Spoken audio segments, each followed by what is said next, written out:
Salt Lake City, the capital of the state of Utah, has some of the most unique and rigid liquor laws in the whole country. These laws have been a topic of discussion amongst those who are considering moving to Salt Lake City, as they can have a significant impact on their daily life and the social activities that they want to take part in.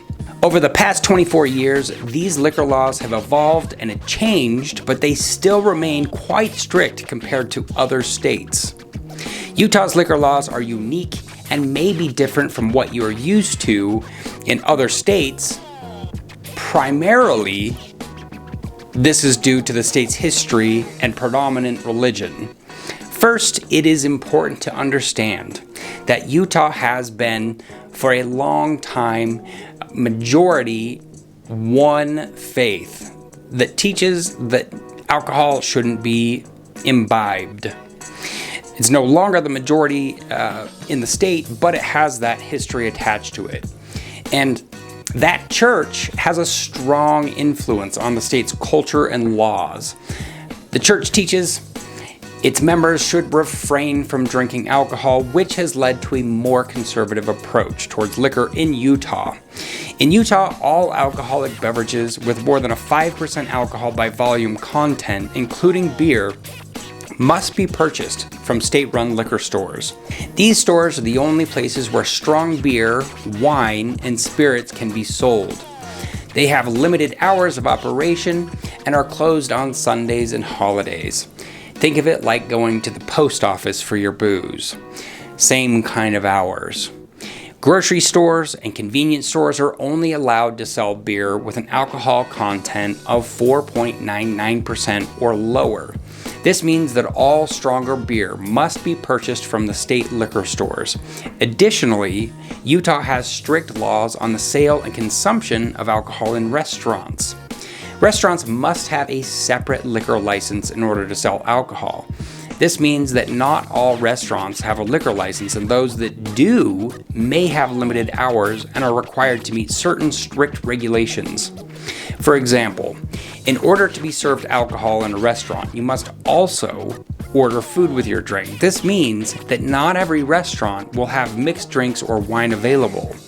Another hilarious aspect of Utah's liquor laws is the Zion Curtain. This is on the newer side of things. And this refers to a law that requires restaurants to have a physical barrier, such as a wall or a partition between the area where drinks are prepared and the dining area. The idea behind this law is to prevent children from seeing drinks being made and potentially being influenced by alcohol. No one wants a young child to become zombie hypnotized against their will, get up and grab a drink made in plain sight. A notable change over the years is the removal of the private club requirement in 2009. Previously, bars and restaurants were required to have a membership system in place where customers had to pay a fee to enter and consume alcohol on the premises. This rule was seen as a barrier to tourism and was ultimately removed to make it easier for visitors to enjoy a drink in Salt Lake City. Despite these changes, there are still many restrictions in place in Salt Lake City regarding the sale and consumption of alcohol. One notable rule is that all establishments selling alcohol must have at least 70% of their sales come from food. And this means that many bars and restaurants have strict food to alcohol ratios, making it difficult to only serve drinks. Additionally, liquor sales are also restricted on Sundays, with all bars and restaurants required to close by 1 a.m. While this may not seem too restrictive, it can be a significant adjustment for those coming from states where alcohol is readily available at all hours. I've heard of states where you can pull into a drive-thru to get a drink. Not going to happen in Salt Lake. It's also important to note that the legal drinking age in Utah, like many other states, is 21. And the state has a zero tolerance policy for drinking and driving. And this means that even a small amount of alcohol in your system can result in a driving under the influence charge. Utah has the strictest DUI limit in the country at 0.05%.